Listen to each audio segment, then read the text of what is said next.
God controls the universe. He doesn't need permission from anyone to bless you. When it's your time to be promoted, to see increase, to build, to take new ground, no person can stop him. No bad break, no loss, no pandemic. All the forces of darkness cannot stop what God has for you. The scripture says the darker it gets in the world, the brighter it's going to get in the church.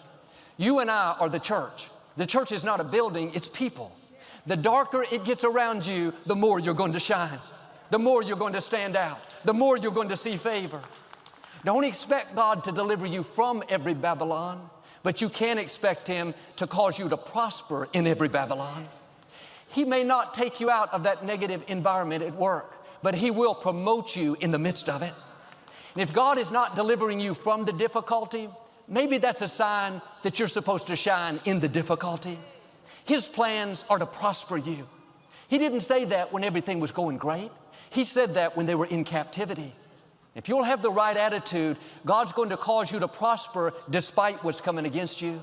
He's going to cause you to flourish on the enemy's territory. Not in Jerusalem, that's expected, but in Babylon. That way people will know the favor of God is on your life.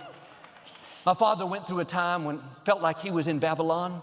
Back in the 1950s, he had been pastoring a successful church. They just built a new auditorium, held 1,000 people. His dreams were coming to pass. Then my sister Lisa was born with something like cerebral palsy. And my father went to a hotel for a few days to be alone. He read the scripture like he was reading it for the first time, and he saw how Jesus went about healing people and performing miracles. He came back to his church with a new passion. He thought they would be excited, but they didn't like his new message of faith and victory. It didn't fit their tradition. And there was so much contention, he ended up having to leave the church. He had spent years pouring into those people. Now there was nothing to show for it. He was in exile, so to speak. But I've learned nothing happens without God's permission. We may not understand it. It may not seem fair, but God knows what He's doing. He wouldn't have allowed it if it was going to keep you from your purpose. When you feel like you're in exile, you've been pushed out, having to start over, gone through a divorce, been betrayed, dealing with a loss, it's tempting to settle, get discouraged, think you've seen your best days. That's when you have to dig down deep. Say, God, I don't understand it. It doesn't make sense to me, but I trust you. I know you're still on the throne. You said your plans for me are for good. While I'm in Babylon, I'm still going to praise you. Still going to be my best. Still going to pursue my dreams. I'm still going to believe for your favor. My father was disappointed. It was like the wind was knocked out of him. But he didn't sit around in self-pity. He didn't get bitter. God, why am I in exile? Why did I get pushed out? He and my mother went out and found an old rundown building. Used to be a feed store. They started Lakewood with 90 people. He had 1,000 members before, now just a fraction. He had a beautiful brick sanctuary, now this little wood building. Sometimes to reach your destiny, you have to go backwards so God can take you further forward.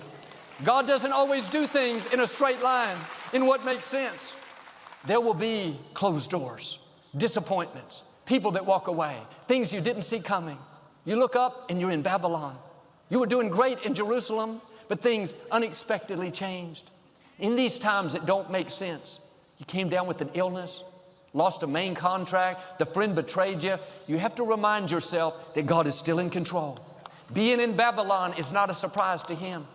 Don't panic. God knows how to take what was meant for harm and turn it to your advantage. He may not deliver you from it, but He will prosper you in it. Being in Babylon is a test. Going through things you don't understand, things that are not fair, that shows what your character is. That shows what you're capable of handling, how much God can trust you with, how much influence you can carry, how much responsibility He can give you. What you do in the tough times will determine how high you rise. Thanks so much for watching today. If you want to see the full message, click the link in the description or go to joelosteen.com. We are praying for you and your family. It's going to be an awesome year. You wouldn't be alive unless God had something amazing up in front of you. Stay in faith. We know God's got something amazing in store for you and your family. We'll see you next time.